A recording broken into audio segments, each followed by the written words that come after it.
Okay, so the overview, as I was saying, of Alice's adventures in Wonderland deals with um, child Alice. Okay, Alice is depicted as sitting on a river bank. It was a warm summer day, and Alice was drowsily reading over her sister's shoulder. Okay, suddenly she catches sight of a white rabbit in a waistcoat running by her. So, what we see, this is a completely unnatural instance. Okay, there is this completely unnatural instance where we get to see a rabbit in a waistcoat, right? So, why is it so? We will get to that, why a rabbit has been chosen to describe. Okay, so but before that, let's go into the whole story. And she also watches that the white rabbit pulls out a pocket watch and exclaims that he is late and pops down a rabbit hole. Seeing that, Alice follows the white rabbit down the hole and comes upon a great hallway which is lined with doors and everything. Okay, she finds a small door. Okay, that she opens using a key she discovers on a nearby table. Through the door, she sees a beautiful garden, and Alice begins to cry when she realizes she cannot fit through the door. Okay, so what we will see that she finds a bottle, and it is labeled as "Drink Me." Okay, and the moment she drinks that, as the contents of that bottle goes into her body, there is this sudden change in her. Okay, what is the change?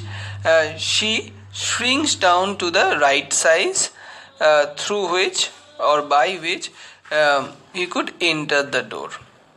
But she cannot enter since she has left the key on the tabletop, and now she has shrinked in size. Okay, she has shrinked in size, and that's why she cannot get the key. So what we see? We see that Alice discovers a cake which is marked as "Eat Me." Okay, quote unquote, which causes her to grow in an inordinately large height. So she is shrunk down to the miniature form, and then she is bloated out to a bigger size than she ever was. Okay, still she is unable to enter the garden. Okay, Alice begins to cry again, and her giant tears form a pool at her feet. Okay, as she cries, Alice shrinks and falls into the pool of tears. Okay, the pool of tears becomes a sea, and she treads water, and she meets a mouse. Okay, so all these things, all these descriptions are completely nonsensical. How can this ever be possible? But for a fairy tale atmosphere, for a fairy tale description, these things are very much applicable or are appreciated by the children. Okay, so following that, Alice follows the mouse. The mouse accompanies Alice to the shore, where a number of animals stand gathered on a bank. Okay, so after that, after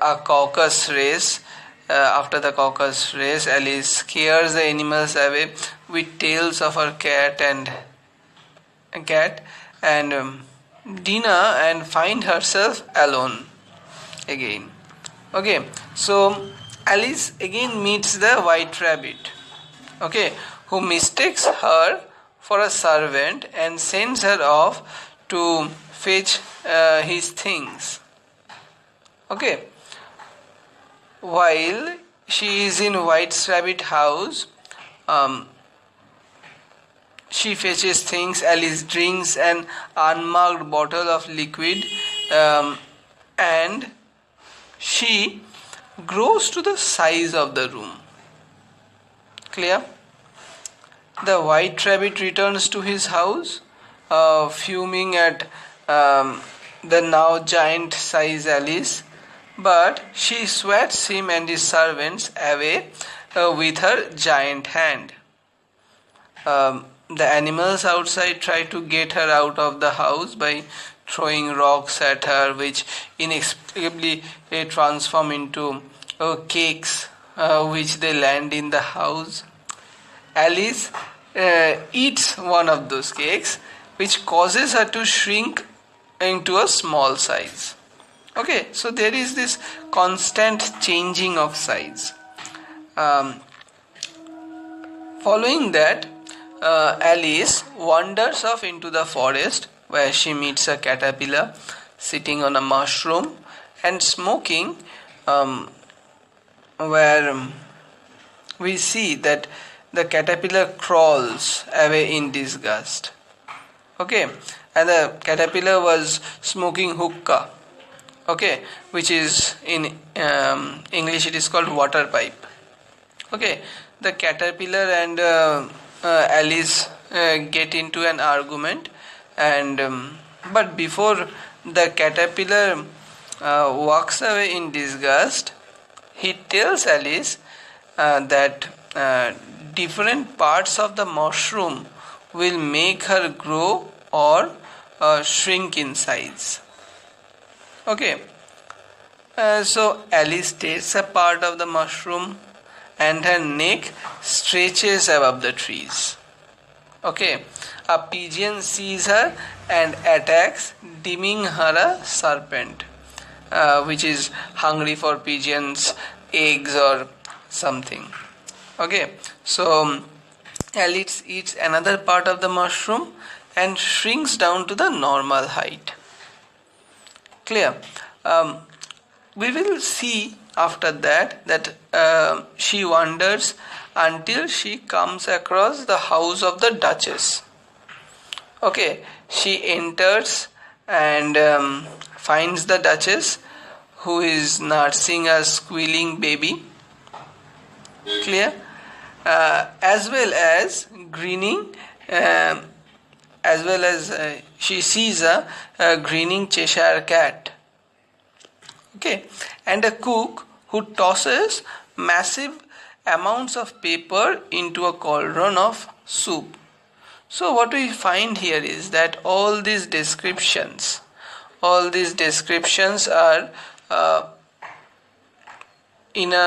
presented in a way where it is completely a mess. Okay, where it is completely show a nonsensical attitude. Okay, where we see there is this description, the order of things do not match with this real world. Okay, so the last line is that after she comes across the house of the Duchess, when she enters the house, she finds that she found out that the Duchess is nursing a squealing baby, as well as there is a Cheshire cat.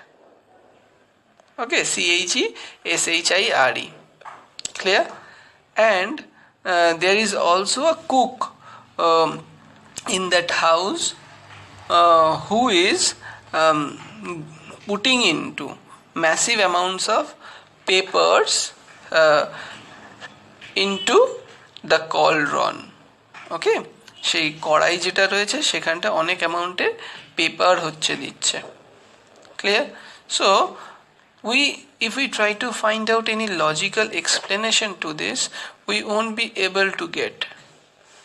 Okay, we won't be able to get any of the logical implication or logical rationality. Okay, we cannot define it rationally. How can eating a part of a mushroom makes one of the parts of your body get longer? Okay, how is that? But these are the fantastical elements which are actually used in order to attract the mind of the children. Okay, its visual appeal is very important. Okay, a child can easily visualize getting big or getting small, and Lewis Carroll is harping on that visualization technique. Okay, so for example, you know a rabbit, how a rabbit looks, but the moment you put on a waistcoat, a child will find it very interesting. Clear? Again, when that rabbit only will take out the clock or the watch from the waistcoat, it will from the pocket of the waistcoat, it would be very, very interesting for a child's mind to get attracted. He or she will get attracted very easily. Why? Because they have not seen those kind of things in real life. Clear? So let's get on with the story. Where I was, the cook. Okay, so the cook puts in a huge amount of paper into the cauldron where the soup is being prepared. Okay, so the Duchess behaves very rudely to Alice and then departs to prepare a croquet game with the Queen. As she leaves, the Duchess hands Alice the baby, which Alice discovers is a pig. Okay, Alice lets the pig go and re-enters the forest, where she finds the Cheshire Cat again. The Cheshire Cat explains to Alice that everyone in Wonderland is mad, including Alice herself. Okay, the Cheshire Cat gives direction to the March Hare's house, M-A-R-C-H, M capital, Hare capital, H-A-R-E, March Hare's house, and suddenly fades away to nothing. Okay, it appears that it is a floating gin. Okay, it leaves a smile. Okay, it leaves a smile in the vacuum. Okay, and it vanishes away. Listening to the advice of the cat, Alice travels to the March Hare house to find the March Hare. Okay, when she reaches there, she finds a March Hare in that place. There is also the Mad Hatter, okay, and the Dormouse, who are having a tea party. Okay, they are having tea together. Alice is treated very rudely by all of the three. Okay, Alice stands by the tea party and is uninvited. Okay, she learns that they have wronged time and are trapped in a perpetual tea time. Okay, So after a final discourtesy, Alice leaves and journeys through the forest. She finds a tree with a door in its side and travels through it to find herself back in the great hall. The great hall where she was forced in after falling into the rabbit hole. She takes the key and uses the mushroom to shrink down and enter the garden. So what we find here is that it appears illogical, but there is this constant adventure which leads her to get on the things that are happening. Okay.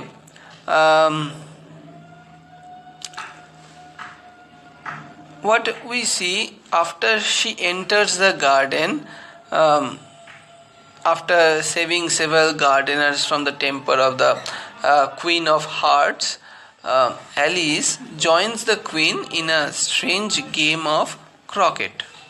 Okay, the croquet ground is a hilly one. The mallets and balls are live flamingos and hedgehogs, and the Queen tears about, frantically calling for the other player's execution. Okay, so there is no clear description, there is no clear description of a logical game, there is no clear description of any set of rules over here, but what we get to see that there is this utter confusion presented over here. Okay, and amidst this chaos, or amidst this madness, if you like to say, Alice bumps into the Cheshire Cat again, which has turned itself into vacuum, or it has vanished. Okay, and the Cheshire Cat asks her how she is doing. The King of Hearts interrupts their conversation and attempts to bully the cat impudently. And what we find that the Cheshire Cat dismisses the king. Okay, to this the king takes offense. Okay, and he arranges for the cat's execution. Just follow the details of the story. I will explain and I will analyze why this is happening in this way, why this is happening in the classes. As we progress, we will discuss this. Just get to know the whole story, so that when you read the story, you have something as a background, you have something as an inkling. Okay, so that it can help you to connect with it. So after the dismissing of the king by the cat takes offense. Okay, and he arranges for the Cheshire Cat's execution. But as we know that the Cheshire Cat is nothing but can transform it into vacuum, it can be invisible, it can turn it into air. When it is executed, the Cheshire Cat is now only a head. Okay, after it is executed, it has turned into only a floating head in midair. Oh, and no one can agree on how to behead it. Okay. After that, as we have seen before, that the Duchess was not very friendly with Alice, but the Duchess approaches Alice now and attempts to befriend her. Okay, but the way she is talking makes Alice feel uneasy. The Queen of Hearts chases the Duchess off and tells Alice that she must visit the mock turtle to hear his story. Okay, the Queen of Hearts sends Alice with the Gryphon as her escort to meet the mock turtle. Alice shares her strange experience with the mock turtle and the Gryphon who was escorting her. They listen sympathetically and they comment on the strangeness of her adventures. Okay.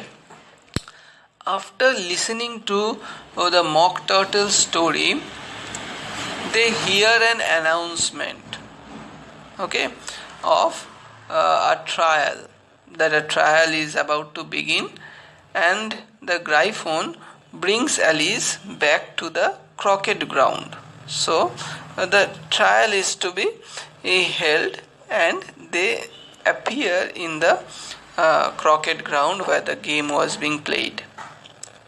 Okay, what is actually happening?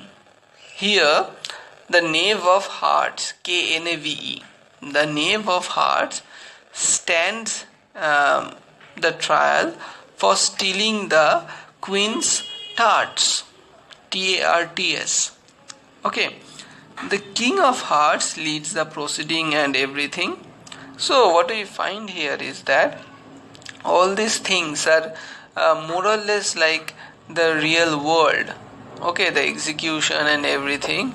But what we find here is that there is this mixture, there is this constant portrayal of an adventure which is not real, okay, where we find the things that are real in reality, okay, are actually transformed into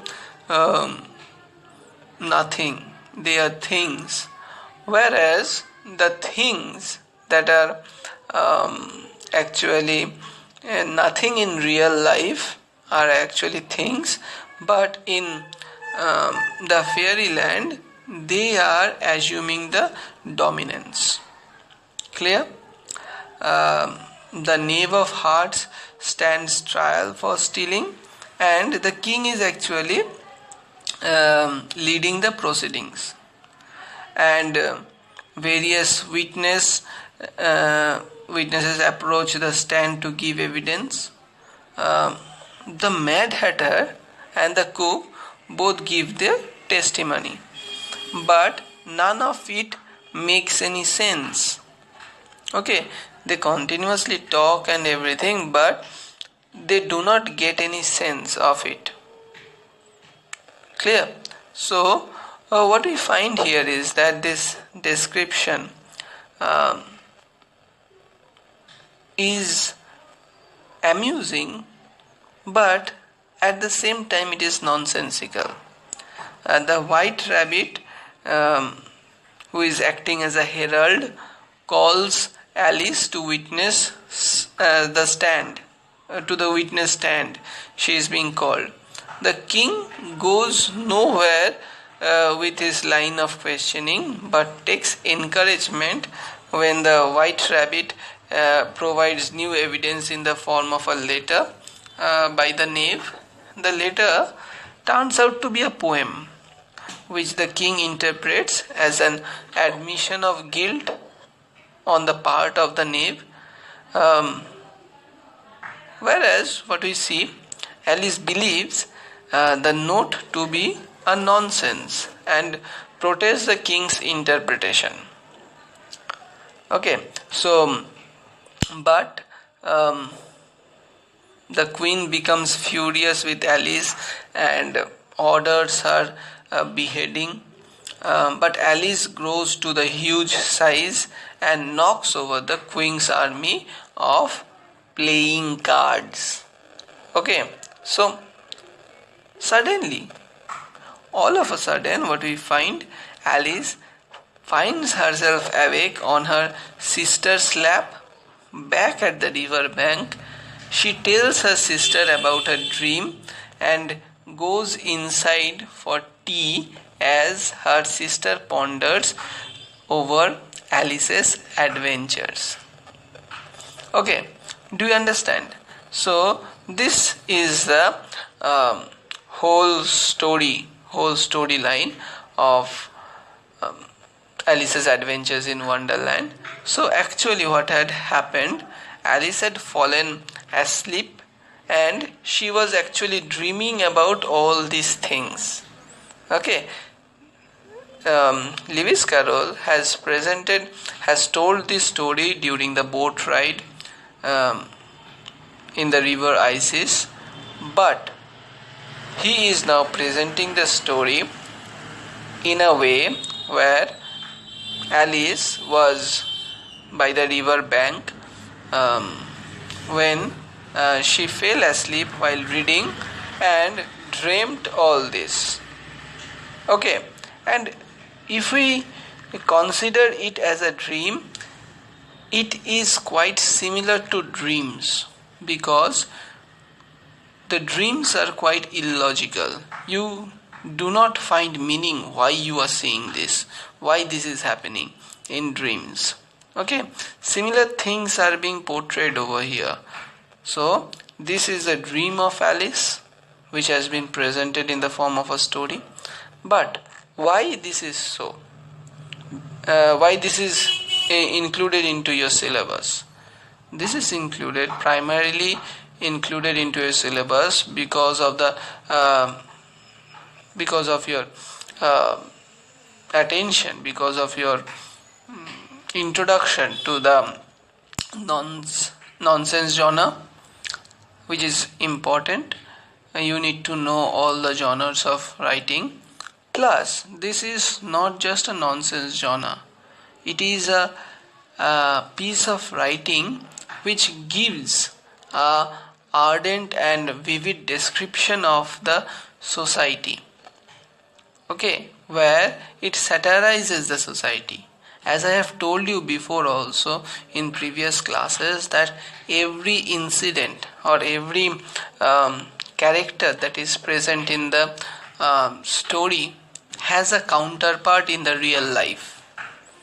Okay, every people who has been depicted or every character who has been presented in this story has a counterpart or has a representation in the real life upon which the several stories are being presented. I will give you an instance where you will easily link the two worlds. Okay, how? In real world, it has been the tendency of the queens and the kings to give orders which suit them only, which suit their purpose. Okay, which suit their needs. Anything which is opposite to their command, which is alarming, which is a challenge to their command, what they do? They try to suppress that. They try to kill that person. They are beheaded in those kind of times. Even today, when person tries to speak against the government which is very powerful, you are detained, you are put you are arrested, right, in order to stop you from saying the truth. But what we find here is that in this story it has been garbed under a nonsensical genre where it is also a dream. Okay, so it is doubly quoted.